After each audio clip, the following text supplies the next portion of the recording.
Magandang umaga. Pagkatapos nga ng klase ay nagkayayaan kami ng mga kasamaan kong guro na magbanding dito sa isa sa madalas pinupuntahan ng mga bumibisita dito sa aming lugar. Mga nasa 2 kilometro ang layo neto mula sa aming paaralan. Sumama nga rin pala dito yung mga pamangkin kong sila Boyboy at Johan. Wala nga ito sa plano. Pero dahil tayo ay ready on the go palagi, kaya heto, dala-dala natin itong mga camping gears natin na palagi namang karga-karga ni Tarak-Tarak. Pag tayo. Go Sir Gats! Sige. So ako lagi sa buhay ako. First time nga umakyat dito na mga ilan sa kasamaan kong guro, kaya medyo nahirapan sa pataas at mabatong daan. Ang lugar nga na ito ay tinatawag na Batorasdan. No comment. Kasi mananda ko sa...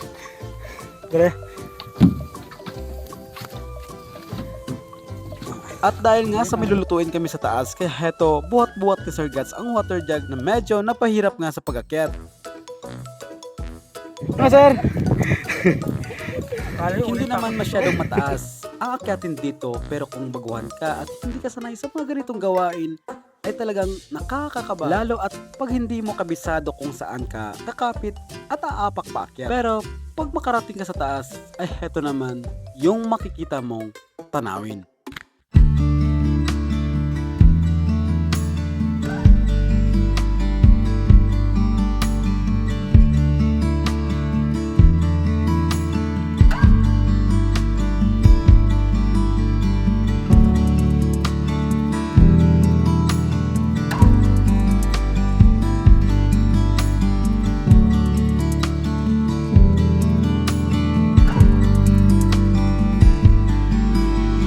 Pagkarating nga dito sa taas ay agad-agad na naming sinet up itong paglulutuan dahil nga sa medyo hapon na at ilang sandali na lang ay magdidilim na. Nagluto nga lang kami dito ng Lucky Me Noodles na nilagyan lang ni Sir Gats ng ibab at itlog. Dahil nga sa biglaan at wala sa plano, kaya sa tindahan lang dito sa amin kami bumili ng pwedeng maluto. Malayo din kasi yung bayan mula dito sa aming lugar. Yan naman ang eskwelahan banday, oh. Amo dang lugar nga kung halimbawa kung gagto ko sa among lugar diya sa Pong, hindi pwede nga hindi mo magtunan ng ano ang Batorasdan. Tapos amo diya amo nang manugraha gid. Kanami ka buon mo. Kanami kang raha mo sir ba? Oh, bedel magraha ka bla. Kamanan mo kalayo na. Ni padto rito may north, may east mo. North. Namin ka si Sir Gats. Kasunod rin sa Palmarin. Pero pamatsang naman, si Badon North dapat yun mo. Nilaga ang hangin na nagpapais. Wala sa plano dyan, wala sa plano. Mas namin ganit na ang mga wala sa plano kay... Nagada yun.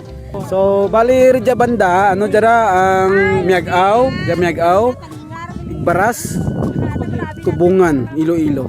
Oh, ayun, mag 6 na guys. May araw pa.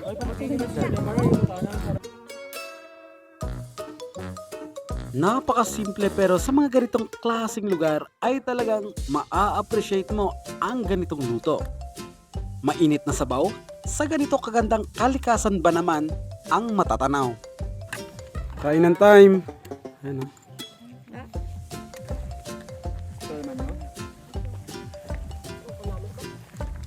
Pagkatapos nga namin kumain at magkwentuhan saglit, ay bumaba na kami dahil nga sa medyo padilim na. At nung kami nga ipababa ay mas lalong nahirapan ang mga kasamahan ko. Pero at least sobrang nag-enjoy ang lahat. Sobrang sa bungog mo ba? Hi! Andyan.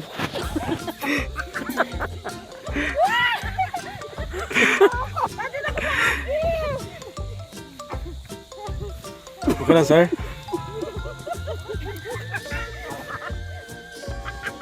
Minsan, kailangan natin ng ganitong kaganapan kasama ang mga katrabaho natin. Hindi yung puro trabaho lang tayo. Magkaroon din minsan ng oras para makapag-relax kasama ang kalikasan. Dahil mo na pa nakras na ninyo ba?